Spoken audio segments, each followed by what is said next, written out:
welcome you watching the Friday edition of This Is Exclusive. What is common between Jaish-e-Mohammed, Lashkar-e-Taiba and the Hamas?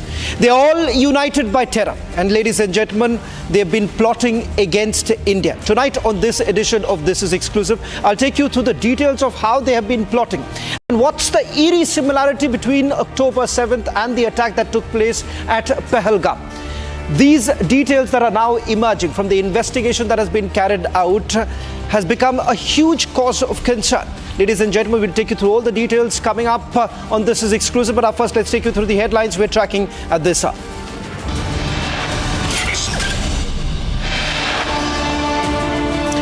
It's a Republic super exclusive. Details of secret terror huddles in Pakistan weeks before Pahalgam massacre.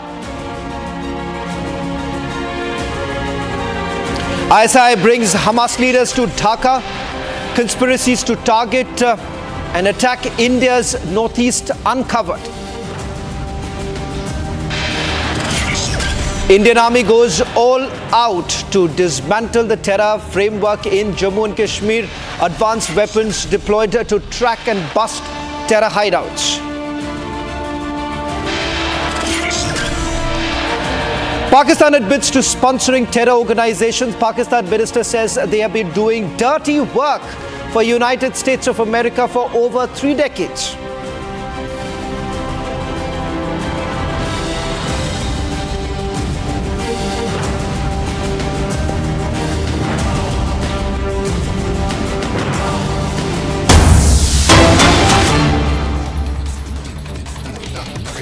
Starting this edition with some breaking news coming in. We have now got details of the decision that has been taken regarding the Indus Water Treaty and how it will be implemented.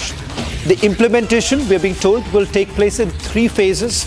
Arrangements will be made to ensure that not a single drop of water flows to Pakistan. Ladies and gentlemen, for all those who have essentially criticized the government, saying that this was a weak decision taken by the government as far as the Indus Water Treaty is concerned. Despite the multiple wars between both these countries, Indus Water Treaty was something that was never touched by India. But this time, after the massacre that we saw in Pahalgam, a bold decision was taken by the Modi government, and that decision was to put the Indus Water Treaty in abeyance, which essentially means that the water that was being supplied will not be supplied to Pakistan. In fact, details now emerging from what India basically plans to do and how exactly will this be implemented in the 3 stages, and whether at all there would be any sort of arbitration. Because remember, this matter was taken up before the international court by Pakistan.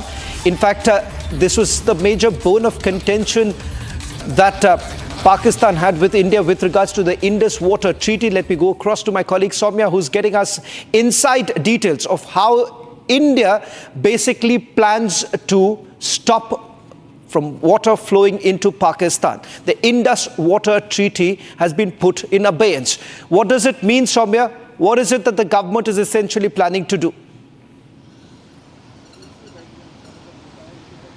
Well, these outcomes have come right after a meeting that stayed for 1.5 hours at the official residence of Home Minister Amit Shah, and in attendance was the Jal Shakti Minister C.R. Patil along with senior officials from the ministry.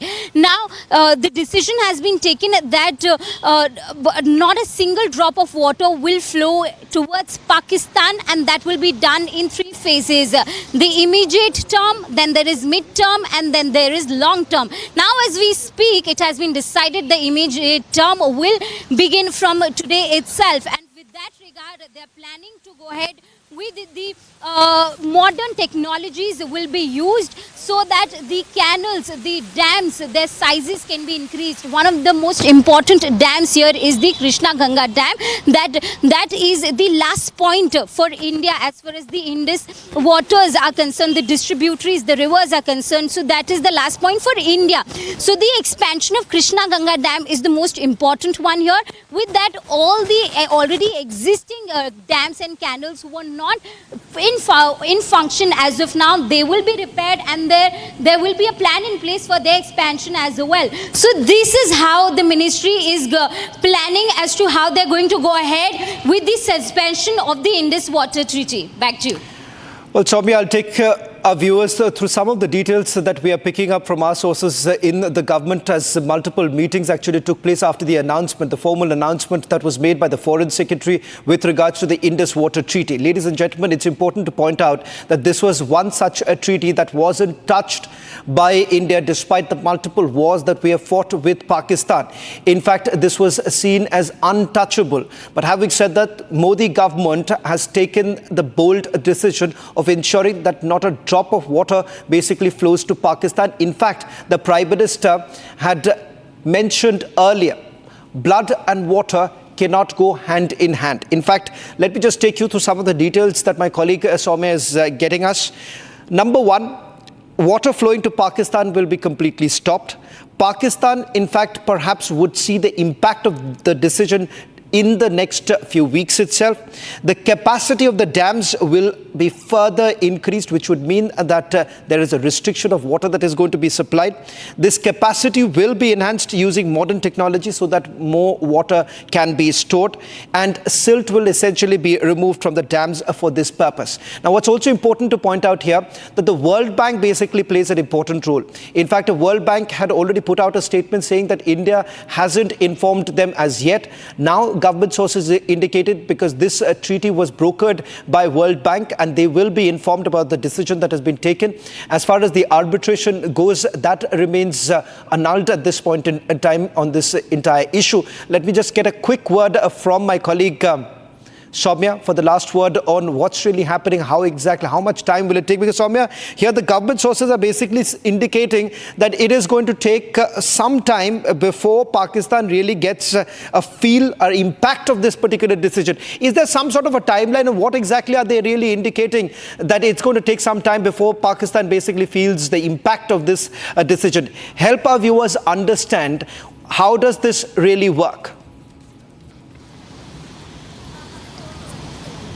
Well, see, it has been clearly mentioned by the statements that have come out from the Jal Shakti Ministry right after the meeting that was happening here at the official residence of Home Minister Amit Shah, that this will be taking in place in 3 phases. There is the immediate phase, then there is mid-term, and then there is long-term. So, of course, here we are talking about the distributaries, the 6 distributaries, and the western rivers have been allocated to Pakistan. So, completely stopping the flow of these rivers towards Pakistan will take some time, because a lot of factors have to be taken in consideration with regards to the building of the canals and the dams and the expansion of their size as well. And of course, there has to be decision taking, there has to be a consideration about how, once they will be changing the flow of these rivers, how they will be changing the flow of their rivers and which way it will be directed towards. Now, at the moment, we are picking up that it will be towards Punjab, Himachal and Kashmir. So it will take some time. So this is how it is going to pan out. Back to you. Well, thank you very much, Soumya, for getting us the latest details. Pakistan will feel the impact of this major decision that has been taken by India.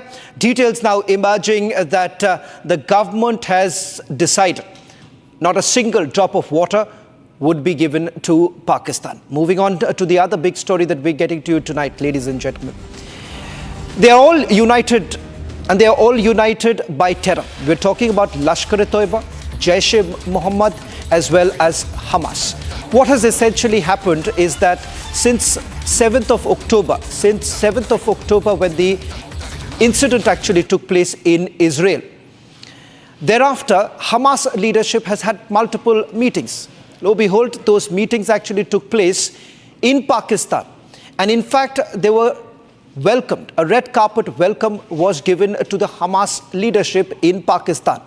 This happened immediately thereafter. On your screens right now, one of the many meetings that have actually taken place is on February 2025. Before this is the video that the secret meeting that took place between Hamas as well as the Jaish-e-Mohammed, and it happened at Bahawalpur, which happens to be the headquarters of Jaish-e-Mohammed. What you see on your screens, I'll just be silent for a minute so that you can take a look at the red carpet welcome that was given by Jaish-e-Mohammed to the Hamas leadership when they entered the Jaish-e-Mohammed headquarters.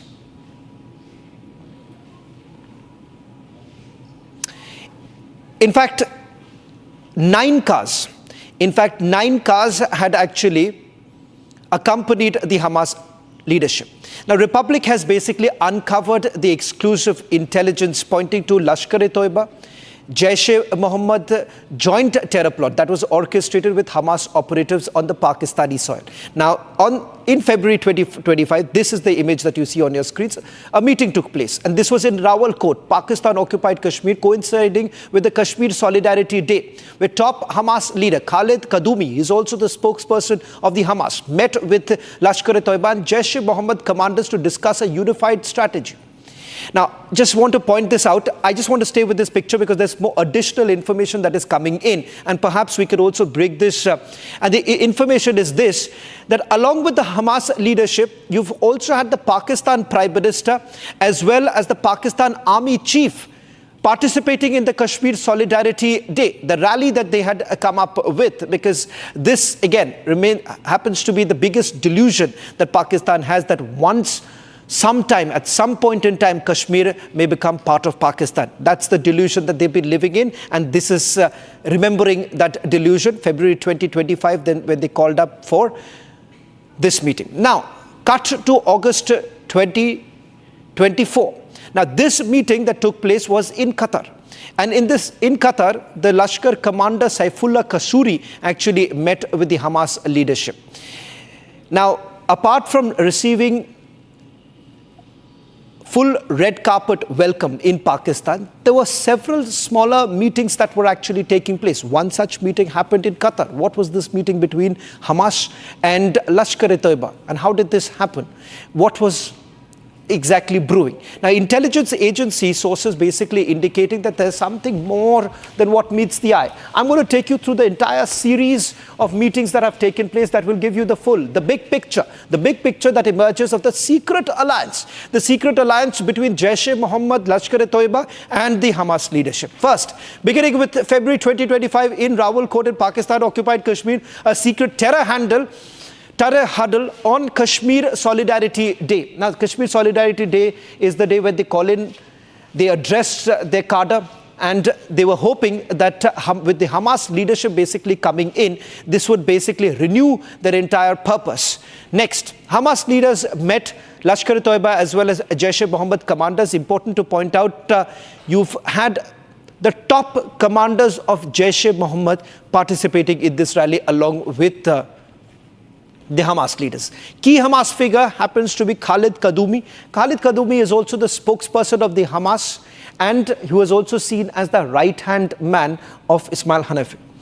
Meeting that coincided with the pro-Kashmir rally because the idea was to basically energize their cadres, especially keeping in mind they had completely failed in carrying out any attacks in Kashmir.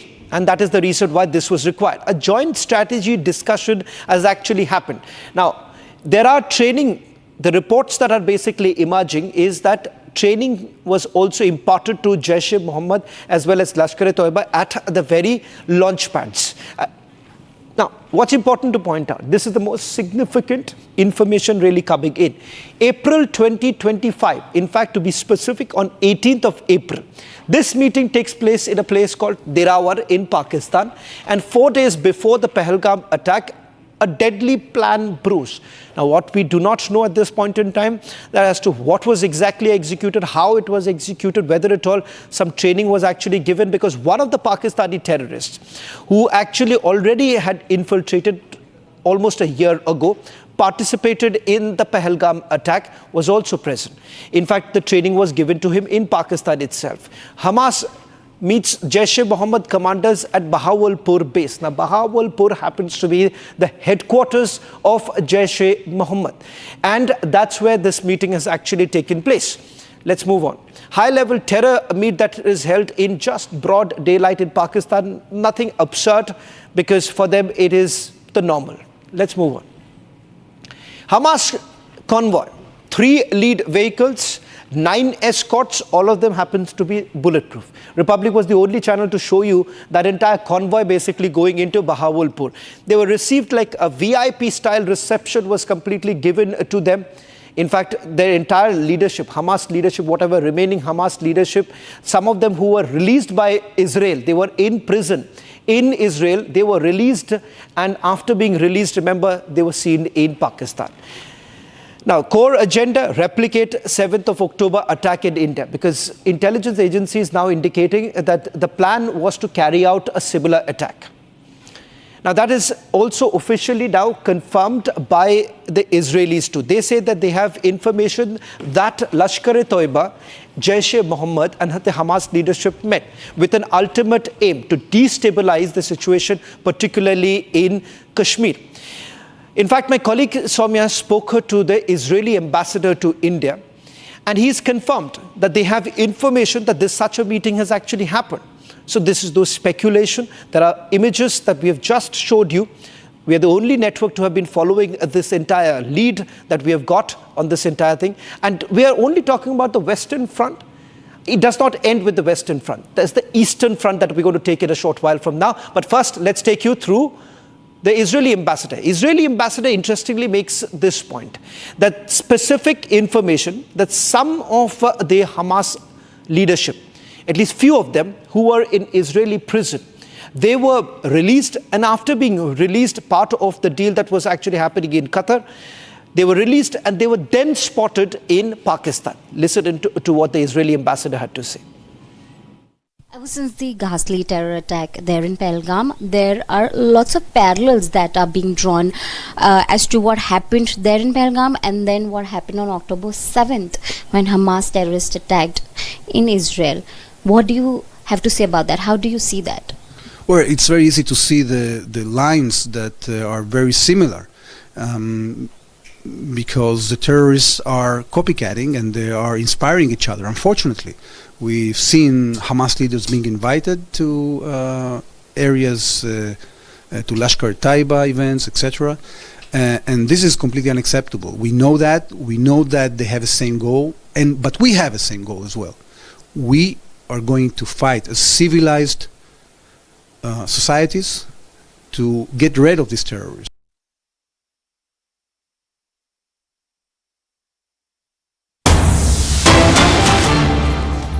We just told you about the Western Front conspiracy. Now let's take you through the link between ISI, Hamas, and what were they doing in Dhaka. Now, as per intelligence agencies, on 7th of October 2024, a secretive meeting in Dhaka exposed a deepening ISI-Hamas nexus that was aimed at destabilizing India's northeast. Intelligence sources basically confirming that Pakistan's ISI in fact facilitated the entry of senior Hamas leaders into Bangladesh for a strategy session that was hosted by Al-Markazul Islami. They are a radical group with known Al-Qaeda affiliations, and the event was attended by prominent Islamist figures from Pakistan and was reportedly orchestrated by Mufti Shahidul Islam, a notorious cleric linked to the 1999 Khulna mosque bombings and trained in explosives by the Al-Qaeda across Afghanistan, Pakistan, as well as South Africa. The agenda was to inspire coordinated terror strikes in northeast India, leveraging regional Islamist networks under ISI's shadowy patronage. Now, I'm going to take you through the details of it and also put you the picture of this man, this terrorist. The meeting actually took place. And now, to put this into perspective, now do you realize why Muhammad Yunus was making this statement about the chicken's neck? Because that's what they are basically eyeing at. Now, this meeting that has taken place, the secretive meeting that has taken place is on 7th of October 2024, when the ISI actually brought in Hamas leaders to Dhaka. Hamas leaders were flown in. They were taken to Dhaka. A secretive meeting actually took place. There were several people who were part of this meeting. ISI Hamas had plots to inspire attacks in northeast India. And a significant statement has been made by Muhammad Yunus as far as the northeast is concerned. This while he was in China. The statement that was made by Muhammad Yunus. This event was actually organized by Al-Markazul Islami. That's a group that has been linked to Al-Qaeda. Important to point out that the training also has taken place. The training has taken place in Afghanistan. Let's take you through the other details. Mufti Shahidul Islam, directly linked to Al-Qaeda. That's the man on your screens. That's Mufti Shahidul Islam, who's been linked to Al-Qaeda. He's part of it. Now, important to point out that Islam had orchestrated the 1990 Kulna mosque bombings. And remember, India, when Sheikh Hasina was in power, had raised this entire matter. The group was also banned by Sheikh Hasina. What happens after Muhammad Yunus comes to power? Complete free run has been given. Islam trained in explosives with Al-Qaeda in Afghanistan, in Pakistan, in Africa. That's where the training has actually taken place, these three countries. 7th of October event attended by senior Hamas leaders. In a short while from the senior editor from our sister channel Republic Bangla, Moyuk, who is going to join us. He's going to tell us who are the people who were present. Prominent Islamist figures from Pakistan also attended this entire meeting. Let me go across to my colleague Moyuk, our senior editor from Republic Bangla, getting us the exclusive details. Moyuk, we are the only network over the last 24 hours have been talking about this Hamas link that has emerged. I got the details with regards to Pakistan. Now you are getting us details that it is not limited to Pakistan. They're not united by terror just in Pakistan, but also in Bangladesh. What are the details? Who are the people who were present in that meeting? Do we have more details about the Hamas leadership also? Well, Shravan, it's actually divided by borders, united by terrorism. It's not only about Pakistan or Palestine. This has clear patronage from Bangladesh also. And Muhammad Yunus must watch this coverage of Shravan right now on his screen in Dhaka. Clearly, Bangladesh is becoming a place where terrorism, specifically backed by Hamas, can be harbored. What we are getting in from our sources, key members from Lashkar-e-Taiba, banned organizations which have now been held scot-free by Muhammad Yunus, organization and its members, key members from banned organizations, earlier erstwhile banned organizations in Bangladesh, Lashkar-e-Taiba key handlers and Hamas leaders. They attended a secretive meeting in a place called Chapai Nawabganj and also in certain places of Muhammad Bazar. These are the place in Bangladesh where we have earlier reported of holding training camps specifically by Lashkar-e-Taiba, by Al-Qaeda and ISIS. So after ISIS and Lashkar-e-Taiba, now Hamas is specifically targeting Bangladesh for a safe haven there. If Bangladesh becomes a safe haven for Hamas terrorists, for Hamas handlers, and if Hamas starts giving shelter to Pak terrorists also, then it's time for Muhammad Yunus to understand the fact that India cannot sit quiet, because we have a very important border with Bangladesh. We have Seven Sisters, we have Bengal on our side, and Bangladesh, unfenced Bangladesh bordering sides on the other side. So this Bangladesh government must take seriously and stop harboring terrorists, specifically from Hamas. Well, Muhammad Yunus must listen to this, that they may be united by terror. The man who's been talking about peace all this while has been completely exposed. Thank you very much, Mayuk, for getting us the latest details, the eastern as well as the western front. In fact, ladies and gentlemen, I'm going to now take you through frame by frame images of what really happened on 7th of October and what just happened recently in Pahalgam. And you'll be completely shocked. There's an eerie similarity between what happened in Israel and what happened in Kashmir just about a few days ago. Let's take you through the first image. This image will actually tell you that is the same location. So on 7th of October 2023, Hamas terrorists targeted crowds at a concert near Ashkelon. Look here. You've had young people running helter-skelter when Hamas terrorists indiscriminately started firing, targeting them. Lashkar terrorists, in fact, did the same. They eyed Baisaran Meadow during the peak tourist season. The numbers could be roughly about 6,000 to 10,000 tourists who actually go to this meadow. This is a picturesque place. In fact, is also known as mini Switzerland. And this is a remote area. This area was wrecked by the terrorists, similar to what happened on 7th of October 2023 in Ashkelon, far away. It's an open area, and they opened fire. Lashkar terrorists did the same. Can we just contrast both the images now? On your screens, just take a look at this. The choice of remote location, that's number one eerie similarity between 7th of October and 22nd of April. Both, look at the way this location was actually chosen so that the security forces do not reach on time. They take some time. That's exactly what happened with the Israelis too, because they took some good amount of time to actually reach this very spot where there was indiscriminate firing that took place. And the same thing happened here in Pahalgam, where the security forces took much longer to reach. There wasn't any police personnel. Let's now go to the second, identification and targeted killing. Now, if you remember this image that came in on the very day when the attack took place, all of us wondered, how brutal can these terrorists be? On 22nd of April, the same thing. Lashkar terrorists actually identified, they singled out, and they shot Hindus the way the Hamas terrorists were targeting the Jews. Here on your screens once again, so the same exact modus operandi of singling them out. In fact, the terrorists here in Pahalgam, they singled them out, asked them to stand in separate lines, and then they started firing at them. They shot them at just point blank. Identification and targeted killing. Let's now take you to the third similarity. Use of firearms and cameras. All of this, if you realize, was being recorded. It was recorded by the Hamas terrorists so that they wanted to carry out this propaganda, that they have been able to carry out what they were calling their successful targeting of the Israelis, the Jews.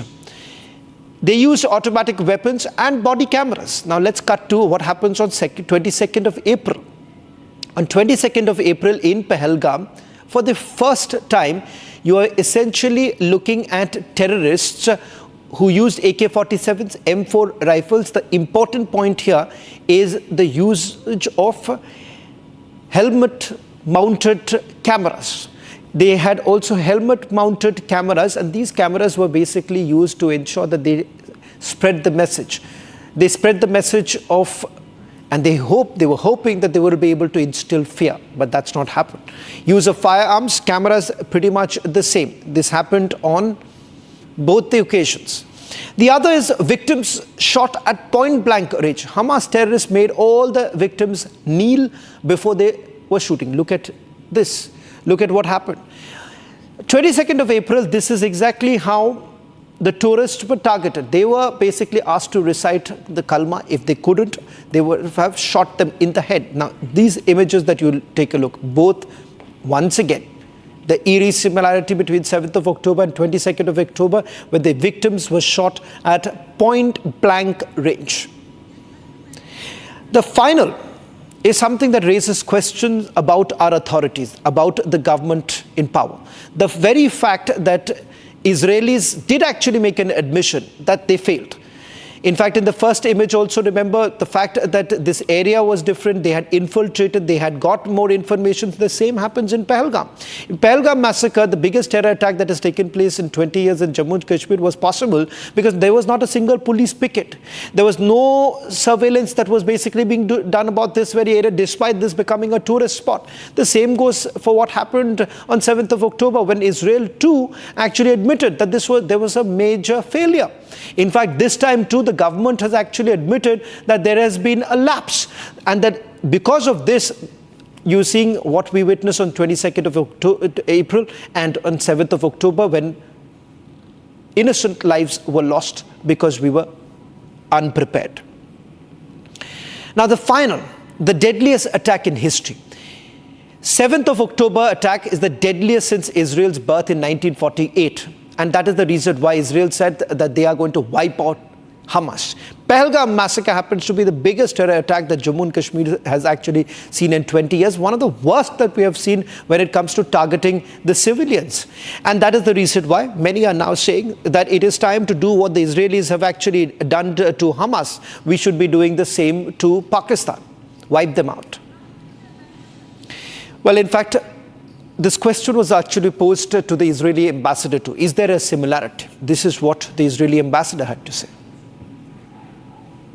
we share their determination to deal with this barbaric attack that really reminds you of what happened on the 7th of October. People just, wanting to have a vacation, attacked brutally by terrorists that have a death cult that want to terrorize the entire population. This is completely unacceptable.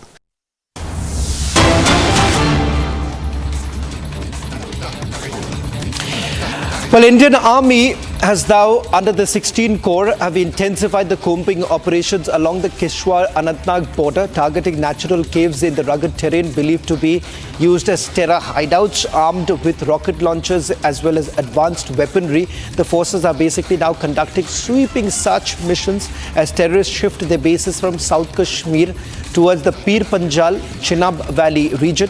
Intelligence inputs suggesting increased terrorist activity. The army has laid special ambushes and deployed helicopters for aerial reconnaissance across the Pir Panjal, South Kashmir, Chenab Valley axis, tightening the entire security grid in the sensitive zone. On your screens right now, one was the search that was carried out at the residence of one of the terrorists in Pulwama. Then in Shopia, two that searches were carried out. In Kishwar, can we just go with the full frame visuals coming in of the searches that were carried out and the choppers that were basically roped in? These are the images coming in. First, let's just take you through the rocket launcher video. The rocket launcher video, that is the rocket launchers which are now being used. Can we just go full frame once to the rocket launcher video? This comes in from the Kishwar area, because here, remember, there are natural caves, and with the help of these natural caves, we are given to understand that the terrorists are taking maximum advantage of it. And now you have the Indian Army that's under the 16 Corps in the area. How it's going on. Can I just also get across to Gursimran, who's getting us the latest details of what does this mean right now? Because the kind of ammunition that is now being used by the Indian Army to basically carry out the searches is also quite significant. These are the latest exclusive images, videos that have also been accessed by Republic TV, getting you the latest about the searches that have been carried out so far. Now, let me also tell you that what has happened since the time the Pahalgam attack has taken place. Number one, Pakistan has been completely rattled. Why do I say that Pakistan is completely rattled? That's because the response that has come in from their side. One, they have basically, once they have already put out official notification. They're telling private companies, oil companies, to basically stock up. What they have done is, in the last few hours, indulged in speculative firing. Let me also bring in my colleague Gursimran, and then I'll go back to the images that we have accessed. Gursimran, first, with regards to the searches that are being carried out in the 16 Corps area, that's the Jammu region where the searches are being carried out. I'll go back to the visuals while you explain to our viewers what's really happening on the ground.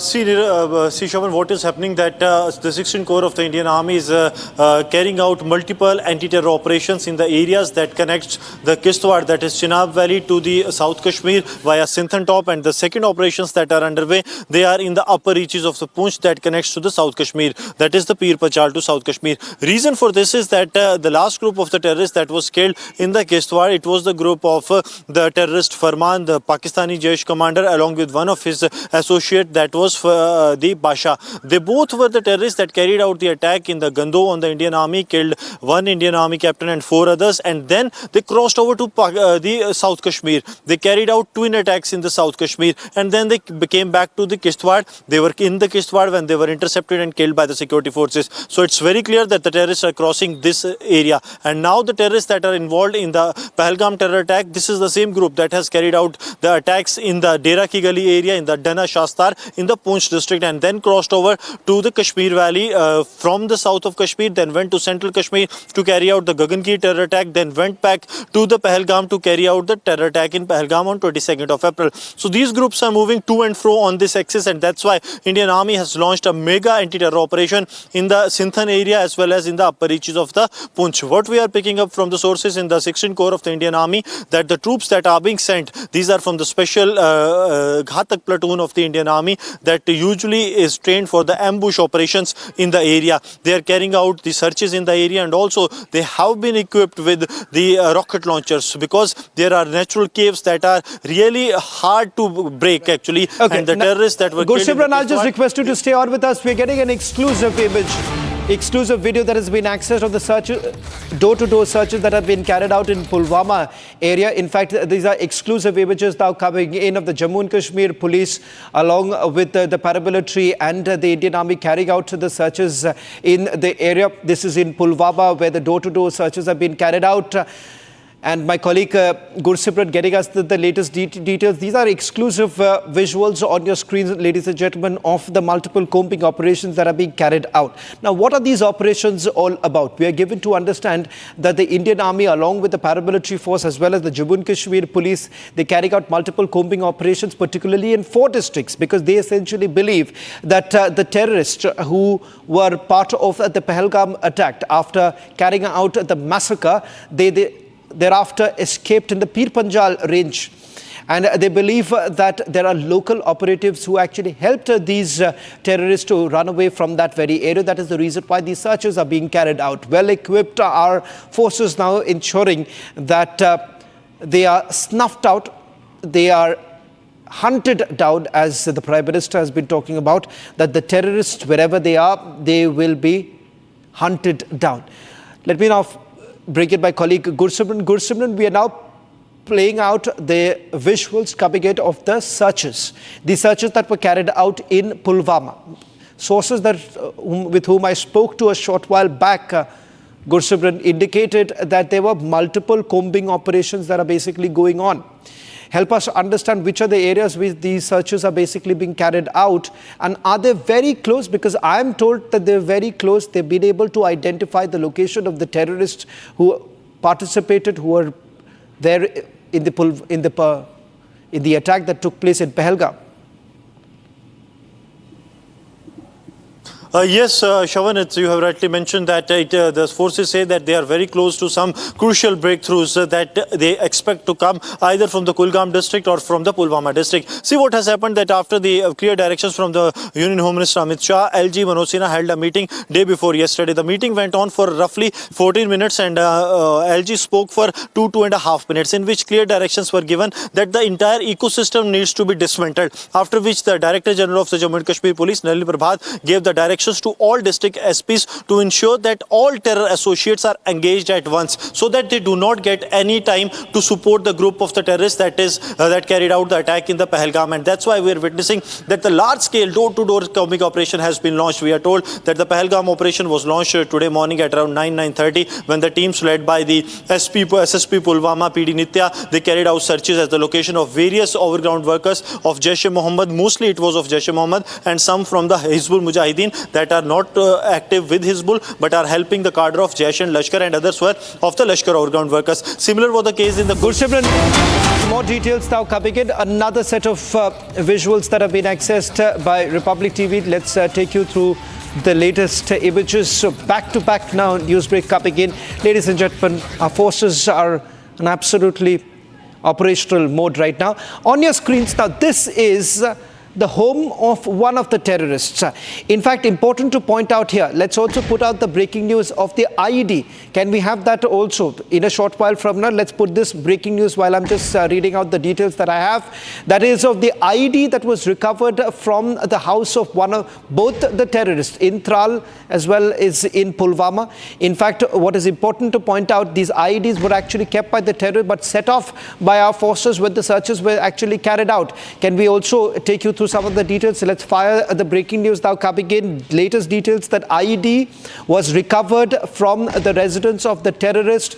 It was set off by the Indian Army when the searches were basically carried out. The forces basically set off the IED, and resulting in what the absolute destruction that we see on your screens right now.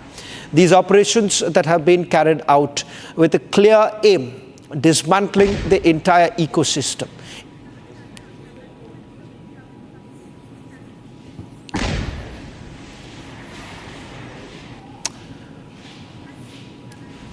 Well, that's all that we could pack in this edition of This Is Exclusive, getting you all the details of the operations that have been carried out. Our rolling coverage continues as we get you details, live coverage coming in from Srinagar. But before that, take a look at how the army is absolutely prepared, the operation mode of the Indian army.